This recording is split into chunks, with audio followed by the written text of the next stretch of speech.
जब भगवान श्री कृष्ण द्वारकापुरी जा रहे थे भीष्म जी के महाप्रयाण के पश्चात, तो युधिष्ठिर जी ने अर्जुन को भेजा, अर्जुन जाओ भगवान को द्वारकापुरी छोड़कर आओ। और अब भगवान श्री कृष्ण द्वारकापुरी पहुँचे, समय व्यतीत हुआ। भगवान का अब इस धराधाम से श्री राधे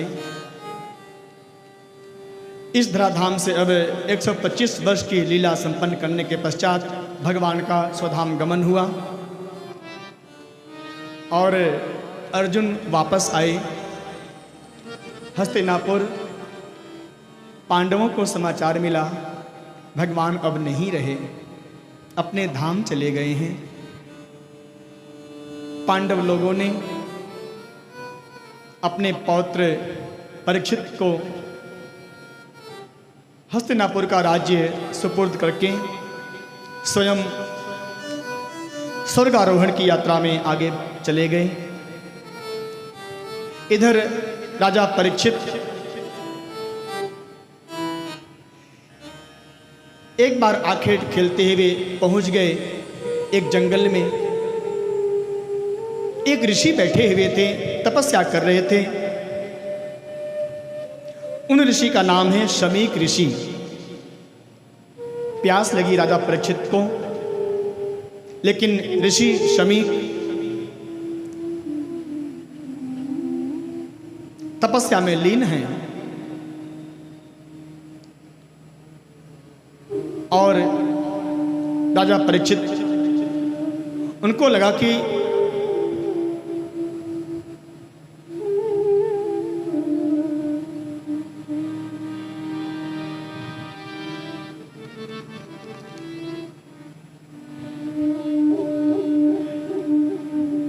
राजा परीक्षित को चूंकि कलयुग को रहने के लिए जो 4 स्थान दिया गया था और उसमें से एक 5वां स्थान भी दिया गया था, अन्याय से उपार्जित धन में कलयुग रहता है, सोने में कलयुग रहता है ऐसा नहीं बताया गया है, अन्याय से उपार्जित धन में कलयुग रहता है। तो इस समय राजा परीक्षित जरासंध के मुकुट को पहने हुए हैं। जरासंध बहुत अन्यायी है, अत्याचारी है, इसलिए कलयुग राजा परीक्षित के सिर में आकर बैठ गया। परिणाम क्या हुआ? एक ऋषि का अपमान हो गया, शमीक ऋषि का अपमान कर दिया राजा परीक्षित ने। लगता है ये महात्मा पाखंड कर रहा है। देखो राजा आ रहा है इसके कुटिया में और कहीं राजा की सेवा अगवानी नहीं करनी पड़े, इसलिए आंख बंद कर लिया है। संतों की निंदा, संतों के ऊपर दोष देने वाले, इनके अंदर साक्षात कलयुग रहता है। अपमान हुआ शमीक ऋषि का। मालूम चला उनके पुत्र श्रृंगी ऋषि को श्राप दे दिया कि आज से 7वें दिन जिसने भी हमारे पिता के गले में मरा हुआ सांप डाला है उसकी मृत्यु हो जाएगी। ऋषि शमीक को मालूम चला, अपने शिष्य गौरमुख को भेजे, जाओ राजा को समाचार दे दो, अपना मरण संवार लें। राजा परीक्षित को मालूम चला, घर पाठ राजपाठ परित्याग कर दिए और अपने पुत्र जनमेजय को राज्य देकर स्वयं चले गए गंगा जी के तट पर। वहाँ पर बड़े बड़े ऋषि महात्मा, अत्रि ऋषि, वशिष्ठ ऋषि, बड़े बड़े संत महापुरुष आए हैं और उसी समय श्री सुखदेव भगवान जी का भी आगमन हुआ। तत्रा भवत भगवान व्यास पुत्रो। एक बार हम सभी लोग श्री सुखदेव भगवान जी की जयकारा प्रेम और भाव से लगाएंगे। बोलिए सुखदेव भगवान की जय हो। सुखदेव भगवान जी से राजा परीक्षित जी ने प्रश्न किया, गुरुदेव जो जीव मरण धर्मा है अर्थात जिसकी मृत्यु निश्चित है उसको क्या करना चाहिए? मेरी प्यारी मैया अम्मा जी बैठ जाओ। हम सभी को जाना है। ये कथा पंडाल छोड़कर ही नहीं बल्कि ये संसार छोड़कर जाना है। सुन लो मेरे प्यारे, हाँ ध्यान से सुनो।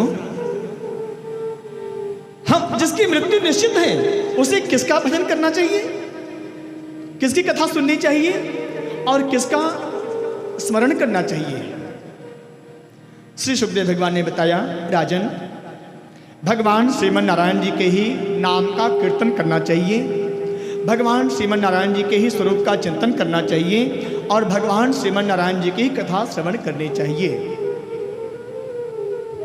एतावान सांख्य योगाभ्याम स्वधर्म परिनिष्ठया जन्म लाभ परः पुंसाम अन्ते नारायण स्मृति ही। क्योंकि मानव जीवन का यही उद्देश्य है, अंतिम समय में नारायण भगवान के नाम का उच्चारण हो जाए उसके जीवा से। इसके लिए आवश्यक है भगवान नारायण जी के नाम का सुमिरन, उनकी कथा का श्रवण और उनके स्वरूप का चिंतन। श्री सुखदेव भगवान जी ने अब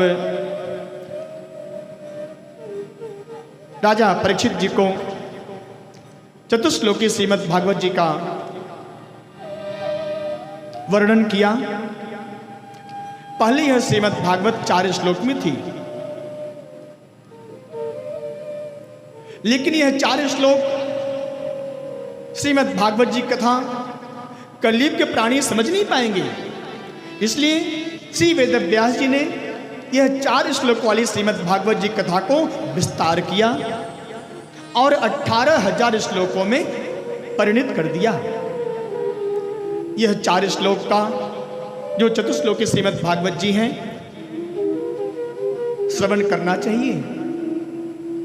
पहला श्लोक क्या है?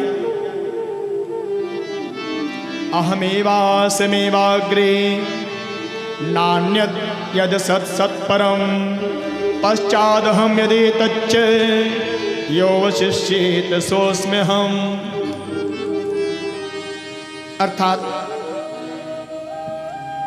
सृष्टि से पहले भी भगवान थे और सृष्टि के प्रलय के बाद भी भगवान ही शेष रहेंगे। इसलिए सृष्टि के बीच में जो भी दिखाई पड़ रहा है वो सब भगवान का ही स्वरूप है। सी राममय सब जग जानी, यह प्रथम श्लोक का भाव है।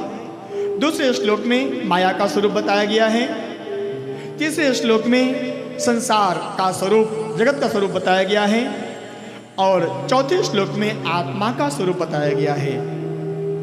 इस तरह से चतुश्लोकी श्रीमद् भागवत कथा का श्रवण करके राजा परीक्षित बहुत प्रसन्न हुए। हमारी आत्मा का स्वरूप क्या है, मेरे आत्मा की खुराक क्या है, मेरी आत्मा क्या खाती है, क्या पीती है, कैसे रहती है। सुखदेव भगवान ने बहुत सुंदर बताया। जिस तरह से शरीर की खुराक भोजन है, अन्न है, उसी तरह से आत्मा की खुराक भगवान का नाम है। यदि आप भगवान का नाम नहीं लोगे प्यारे तो आपकी आत्मा कमजोर होगी, निर्बल होगी। इसलिए हमेशा अपनी आत्मा की खुराक को नित्य रोज भगवान के नाम से संपुटित करते हुए रोज उसको भोजन खिलाया करो। हर श्वास श्वास से भगवान के नाम का सुमिरन करते हुए आत्मा को पुष्ट करना चाहिए। सुखदेव भगवान ने ऐसा बताया।